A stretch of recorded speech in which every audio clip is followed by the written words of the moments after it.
Halo,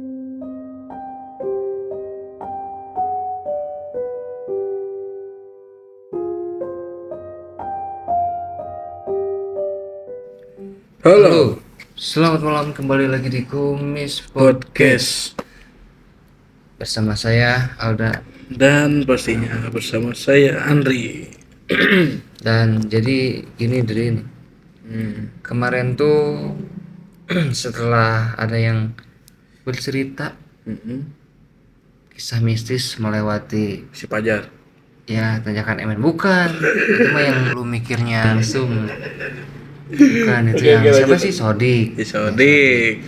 Jadi gua tuh jadi keinget lah gitu, pengen tahu nih sejarah dari tanjakan MN tuh kayak gimana. Oh, jadi pengen ngebahas tentang lokasi tanjakan MN itu gitu. Ya gitu, soalnya kan itu udah terkenal juga dan gua tuh udah tahu sebenarnya, maksudnya tahu dalam artian pernah dengar gitu, tapi belum tahu untuk apa sih sejarahnya itu, kenapa bisa terbuat tanjakan MN gitu, atau dinamakan tanjakan MN, ada apa gitu di balik itu, Oke.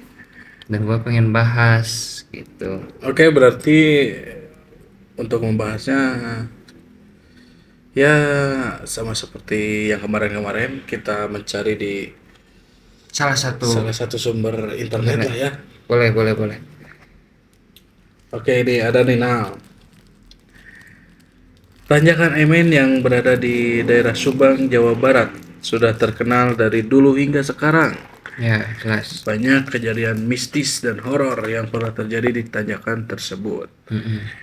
Nah, ini tuh menjelaskan tanjakan MN asal muasalnya tuh berasal dari nama seorang supir oplet. Oplet tuh apa nih? Oplet tuh kayak apa ya? Kendaraan zaman dulu tuh ada oplet. Oh, Tahu kan? oplet zaman dulu yang dari telur itu, omelet ya? Omelet anjir. Anjing goblok kayak karek gue deh oplet. Yang kayak yang di Sidul tuh, film di Sidul. film Itu Sidul. tuh. Si Mandra kan? Betul. Oke. Nah, supir oplet yang bernama Emen.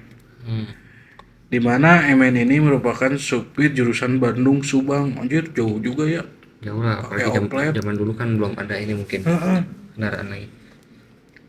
Nah, konon dulunya dia meninggal di lokasi yang kini dikenal dengan Tanjakan Emen. Gara-gara Ketika mengangkut ikan asin dari Ciroyom, Bandung menuju Subang, dari pasar berarti ya. kemudian korban terbakar hidup-hidup di tanjakan tersebut beserta mobil opletnya Terbakar. yang terguling serta terbakar. Oh, gitu. Jadi ngeguling dulu. kecelakaan lah. Ya emang rawan juga sih jalan itu kan. Mungkin dulu lebih rawan juga kan. Sekarang mah betul. ada apa ya? Pembatas gitu, nggak tahu dulu. Iya, kayaknya dulu enggak sih. Ya, dan Makanya bisa masuk ke jatuh lah ya. dan penerangan juga minim ya dulu. Tapi itu Soalnya ini nih, dikabarkan hanya Emen lah satu-satunya orang yang berani melewati tanjakan tersebut sendirian di malam hari. oh malam hari pantesan. Nah, menurut warga sekitar, kecelakaan terus terjadi di jembatan Emen. Seperti remblong, pecah ban tuh kayak Iya. si Sodi kan pecah ban ya. Ya, Pecah ban ataupun kendaraannya terperosok karena tidak kuat menanjak di lokasi itu. oh padahal ya bisa jadi sih disangkutin sama hal mistis ya. Walaupun ya sebenarnya banyak juga sih yang kayak yang kurang prepare aja, belum servis atau apa gitu. Betul. Nah, yang paling mistis yaitu adanya kendaraan yang tiba-tiba mogok serta beberapa pengguna jalan tiba-tiba mengalami kerasukan di tanjakan Emen. Kayak Sodik lagi ya. Itu mogok mobilnya, pecah ban juga. Dan buat kalian tuh yang belum dengerin dulu tuh yang Sodik. Iya, yang Sodik itu pengalaman itu karena Biar lebih ngena lah. Kisah Sodik itu yang membuat kita tertarik untuk membahas gitu, jadi keinget ya. Ya. Terus kenapa nih, Dri kan di situ tuh ada ritual harus kayak ngelempar rokok atau sebagainya gitu. Nah itu ada nggak sih, coba lu cari. Nah, Gua Oke. masih penasaran kenapa harus rokok. Iya, iya, iya. Oh ini nih nah, asal usul tanyakan MN hingga mitos lempar koin, rokok atau bunyikan klakson saat melintas. Kayak Cipularang berarti ya. Apa nyalain klakson gitu. Kayak Casablanca juga, Oh, sama. terowongan Casablanca kan itu harus membunyikan klakson. Oh jadi ini nah, eh, Sarman meluruskan berbagai spekulasi dan mitos yang selama ini berkembang luas soal penyebab kecelakaan. Jadi kenapa sih Sarman ini meluruskan berbagai spekulasi dan mitos? Karena beliau ini kenal dengan anak-anaknya almarhum Pak Emen. Dia ya pengen meluruskan untuk ya udahlah gitu, ditanyakan itu tuh berdoa Al-Fatihah dan Al-Ikhlas aja buat hadiah untuk Pak Emen ini. Oh, yang udah meninggal itu. Yang udah di berbeda alam lah ya. Berbeda alam, jadi nggak usah ngelempar rokok juga. Oh, berarti dapat disimpulkan bahwa itu tuh hanyalah mitos ya. Mitos. Mitos belaka dari warga setempat mungkin ya. Karena kasihan keluarganya. Soalnya ini banyak mitos yang salah. Oh gitu ya. Terus kayaknya banyak versi juga deh dari sejarahnya. Soalnya kan gua juga dulu pernah dengar tuh gara-gara ya sama kecelakaan gitu, cuman beda tuh kecelakaannya dengan yang tadi. Oh iya ya, gua juga pernah dengar kalau nggak salah almarhum Emen ini di beda versinya. Kernet bus lah kalau nggak salah. Jadi bukan supir oplet. Tapi yang paling pasti itu adalah karena kecelakaan di situ ya. Itu apapun penyebabnya ya kita doakan sajalah. Iya. Ya memang kecelakaan di situ, dan sebenarnya kejadian itu berpenumpang 12 orang nah, yang dikemudikan mengalami kecelakaan hingga terbakar. Gitu. Tapi benar berarti ya terbakar itu. Oh, Emen ini meninggal di rumah sakit Ranca Badak nah, dan dimakamkan di Lembang. Jadi meninggalnya tuh nggak di lokasi gitu nah. Iya, berarti kecelakaan di jalan itu sampai mobilnya terbakar, namun dibawa ke rumah sakit dan akhirnya meninggal di rumah sakit gitu. Iya. Ya jadi apa ya? Buat warga Bandung kalau melewati Tanjakan Emen ya nggak Tanjakan Emen juga sih ya, maksudnya ke daerah-daerah rawan ya apa salahnya berdoa aja gitu kan. Iya, ya. Nggak usah bukan nggak usah sih, apa ya, untuk mitos-mitos yang menyebar luas ini tuh ya bikin sakit hati pihak keluarganya juga ya. Soalnya sampai terkenal kayak gini dan dimitoskan seperti itu. Mungkin gitu ya. Ya walaupun memang udah beredar luas seperti itu, yang terpenting kalau lewat situ juga kan ya mendingan kita mendoakan dan menghargai aja gitu ya, karena mitos warga setempat seperti itu gitu. Betul. Sama halnya kayak Sodik kan, di sana tuh kerap mempercayai mitos itu kan. Nah, kalau misalkan kita yang nggak percaya, ya udahlah, mending berdoa aja gitu. Iya. Asalkan tidak mengganggu gitu. Iya, betul betul. Ya kan si Acep ini kan yang di kisah cerita pengalaman mistis si Sodik, beliau kan sangat percaya akan mitos itu gitu kan. Padahal Ya itu kan kembali lagi kepada pendapat masing-masing ya, kepercayaan masing-masing. Yang terpenting ya itu menghormati dari mitos warga setempat.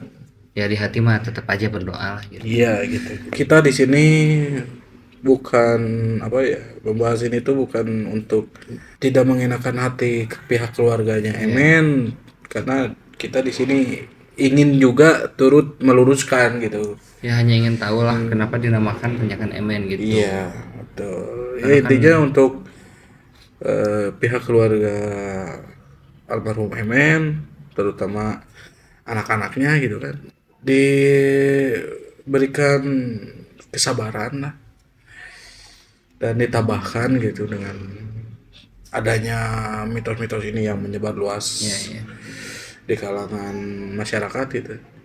Dan untuk almarhum Pak Emen, semoga diterima di sisinya gitu kan, diterima amal ibadahnya.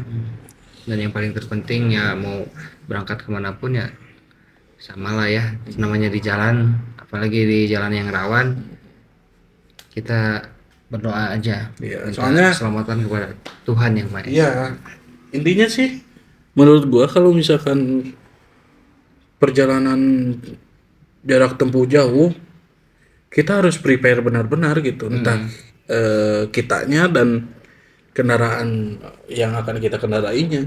Apalagi kan di jalur Subang men, kita benar-benar harus prepare dulu, misalnya cek mobil atau cek kendaraan kita gitu ya, soalnya kan jalanannya memang curam gitu ya, Curam banget gitu. dan Ya, terkenal lah. jadi meminimalisir akan kecelakaan yang diakibatkan human error gitu lah. Ya kayak servisnya kendaraannya belum diservis kan, itu termasuk human error juga gitu. Atau mungkin si supirnya ini kelelahan gitu. Pada akhirnya ya namanya juga celaka ya, memang udah takdirnya seperti itu ya gitu. Tuh. Cuman balik lagi kalau misalkan disangkutkan dengan hal mistis itu gimana kepercayaan Nah, iya. sendiri. Buat pengendara-pengendara di jalanan, fokus aja dan jangan lupa untuk rutin ngecek kendaraannya gitu. Udah itu pastinya aja kayak gitu. Gitu. Ya mungkin hanya itu saja Yang mungkin kita bisa bahas lah ya. sejarah dari tanjakan Emen itu. Betul. Dan mungkin nanti kita akan bahas sejarah-sejarah yang lainnya ya, kayak tempat-tempat angker nih, kayak apa tuh tadi yang lu bilang Casablanca. Casablanca. Itu gua nggak tahu kan sejarahnya kayak gimana. Terus beberapa kayak Simanis, Jembatan Ancol. Kirain jembatan Ambrol. Oke, mungkin hanya itu, dan nanti kita akan bertemu lagi di episode selanjutnya dengan membahas sejarah-sejarah yang terkenal angker ya. Gitu. Tutup aja mungkin. Oke. Terima kasih untuk kawan komis ya. Jangan lupa tetap support terus channel kami ya. Dengan cara apa namanya? Like, comment, and subscribe, dan boleh di follow sosial medianya Di Instagramnya @kumis_podcast. Begitu pula TikToknya sama sih. ya. Dan buat kalian yang ingin berbagi pengalaman mistisnya boleh dikirim lewat Gmail ya, yaitu Gmailnya kumispodcast@gmail.com. Iya. Oh iya, nah. Tidak lupa juga kita informasikan kepada kawan kumis bahwa Kumis Podcast ini sudah tersedia di Spotify. Oh iya, itu jelas sekali. Jadi kalian boleh ngecek atau mendengarkan selain di YouTube, kita ada di Spotify ya. Iya. Gitu. Dan untuk sesi petis kita ada di TikTok. Itu khusus sesi petis pendek tapi mistis. Iya. Gitu. Ya, cukup sekian yang bisa diinformasikan. Ya. Sampai berjumpa lagi di Kumis Podcast episode Berikutnya. berikutnya.